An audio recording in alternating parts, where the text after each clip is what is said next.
Praise Lord. SMB മീഡിയയിലൂടെ ഞങ്ങളെ ശ്രദ്ധിക്കുന്ന എല്ലാ മാന്യ ശ്രോതാക്കൾക്കും വേഗം വരുന്നവനായ ക്രിസ്തുയേശുവിൻ്റെ നാമത്തിൽ ഞങ്ങളുടെ സ്നേഹ വന്ദനം. സ്വാതന്ത്ര്യം തന്നെ അമൃതം, സ്വാതന്ത്ര്യം തന്നെ ജീവിതം. പാരതന്ത്ര്യം മാനികൾക്ക് മൃതിയേക്കാൾ ഭയാൻ. കുമാരനാശാൻ്റെ വരികളാണ്. ഇന്ന് ഭാരതം സ്വാതന്ത്ര്യം ആഘോഷിക്കുന്ന ഈ നല്ല സമയത്ത് നാം ഒരുപാട് വ്യക്തിത്വങ്ങളെയും ചരിത്ര മുഹൂർത്തങ്ങളെയും നമ്മുടെ ഹൃദയത്തിൽ ഓർത്തെടുക്കുകയാണ്. അതിൽ മഹാത്മാഗാന്ധി, ജവഹർലാൽ നെഹ്റു, താന്തിയ തോപ്പി, റാണി ലക്ഷ്മിഭായ്, മാർത്താണ്ഡവർമ്മ, പഴശ്ശിരാജ, നിരവധി വ്യക്തിത്വങ്ങൾ, അറിയുന്നതും അറിയപ്പെടാത്തതും ഒക്കെയായ ഒരുപാട് സ്വാതന്ത്ര്യ സമര സേനാനികളുടെ രക്തം ചിന്തിയതിൻ്റെ ഫലമാണ് ഭാരതത്തിൻ്റെ സ്വാതന്ത്ര്യം. നീണ്ട 200 വർഷക്കാലമുള്ള ബ്രിട്ടീഷ് കൊളോണിയൽ വാഴ്ചയ്ക്ക് അറുതി വരുത്തേണ്ടതിന് പ്രാണൻ കൊടുത്ത, രക്തം ചിന്തിയ ഒരുപാട് സ്വാതന്ത്ര്യ സമര സേനാനികൾ സ്മരിക്കുന്നു അവരെ എല്ലാവരെയും.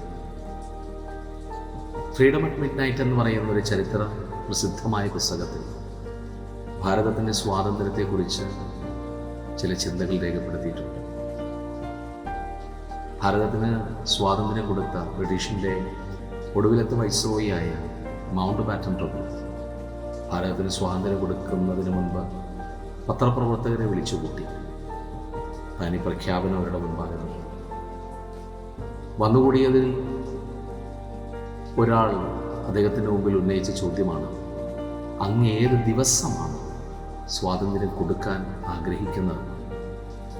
ഇത് പറയുന്ന സമയത്ത് മൗണ്ട് ബാറ്റൻ പ്രഭുവിൻ്റെ മുൻപിൽ ഒരു ദിവസം തീരുമാനിക്കപ്പെട്ടിട്ടില്ലായിരുന്നു. എങ്കിലും 2 വർഷങ്ങൾക്ക് മുൻപ് ജപ്പാൻ ബ്രിട്ടനോട് അടിയറവ് പറഞ്ഞ ഓഗസ്റ്റ് 15 എന്ന ദിവസം തൻ്റെ മനസ്സിലേക്ക് വരികയും താൻ ഓഗസ്റ്റ് 15-നാണ് ഭാരതത്തിന് സ്വാതന്ത്ര്യം കൊടുക്കാൻ നിശ്ചയിച്ച ദിവസം എന്ന് പ്രഖ്യാപിക്കുകയും ചെയ്തു. ഈ വാർത്ത വിവിധ മാധ്യമങ്ങളിലൂടെ ഭാരതത്തിൻ്റെ വിവിധ മേഖലകളിലെത്തി. സംഭവിച്ചത് മറ്റൊന്നാണ്. ജ്യോതിഷ മനസ്സുകൾ ഉണർന്നു. കൽക്കട്ടയിൽ നിന്നുള്ള മദനാനന്ദ് എന്ന് പറയുന്ന ഒരു ജ്യോത്സ്യൻ ഉൾപ്പെടെ വന്നു ഭാരതത്തിന് സ്വാതന്ത്ര്യം കൊടുക്കുന്നെങ്കിൽ അത് ഓഗസ്റ്റ് 15-ന് മുൻപ് കൊടുക്കണമെന്ന്.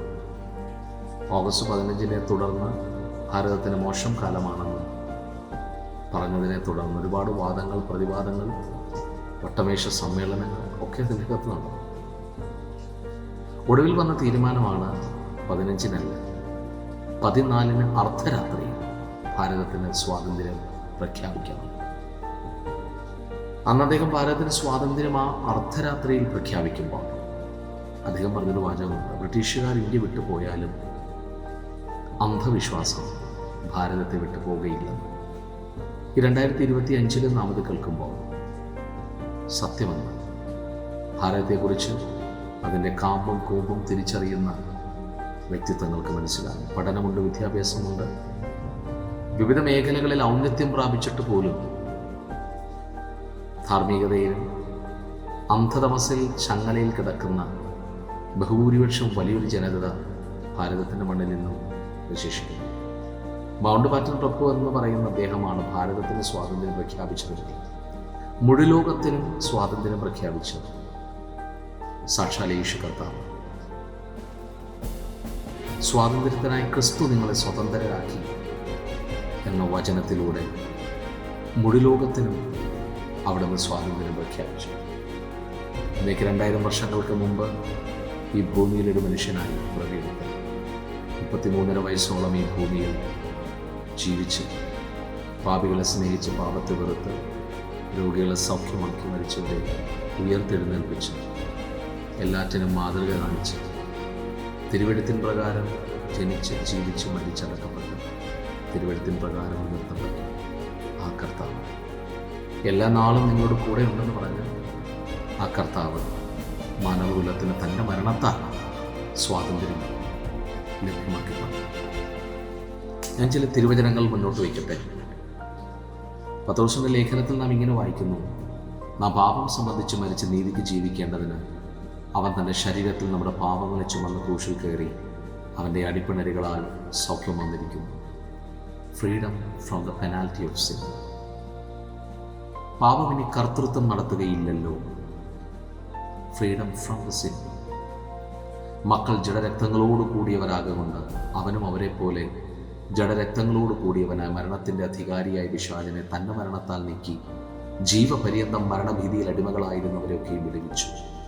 Freedom from the fear of death. ആത്മാവുള്ളിടത്ത് സ്വാതന്ത്ര്യമുണ്ട് എന്ന തിരുവെഴുത്തിൽ നിന്ന് ഒരു ആത്മീയനാകാനുള്ള സ്വാതന്ത്ര്യം, ആത്മാവിൽ ജീവിക്കാനുള്ള സ്വാതന്ത്ര്യം. കർത്താവിൻ്റെ ക്രൂശീകരണ സമയത്ത് ആ തിരശ്ശീല രണ്ടായി ചിന്തിയത് മുഖാന്തരം ദൈവത്തോട് നേരിട്ട് ബന്ധം പുലർത്താനുള്ള ഒരു സ്വാതന്ത്ര്യം. ഇത് കരഗതമാക്കാൻ മനസ്സോതാക്കളെ നിങ്ങൾ ചെയ്യേണ്ടത് മതം മാറുകയല്ല. യേശുവിനെ നിന്റെ രക്ഷകനും നാഥനുമായി നിന്റെ ഹൃദയത്തിൽ സ്വീകരിക്കുക. കൺവേർഷനല്ല, കൺവിക്ഷനാണ് ആവശ്യം. യേശു നിന്റെ രക്ഷകനാണ്, നാഥനാണെന്ന് ഹൃദയത്തിൽ വിശ്വസിക്കുകയും രക്ഷയ്ക്കായി വായുകൊണ്ട് ഏറ്റുപറയാൻ ചെയ്യുവാൻ കഴിയുമില്ല. ഈ സ്വാതന്ത്ര്യം നിങ്ങൾക്കും അനുഭവിക്കാൻ കഴിയും. നിത്യതയോളം നിലനിൽക്കുന്ന ഈ സ്വാതന്ത്ര്യത്തിന് ഉടമസ്ഥരായി മാറാൻ ഞങ്ങളെ കേൾക്കുന്ന എല്ലാ ശ്രോതാക്കൾക്കും ദൈവം സഹായിക്കട്ടെ എന്ന് ആശംസിച്ചു പ്രാർത്ഥിച്ചുകൊണ്ട് നിർത്തുന്നു. God bless you.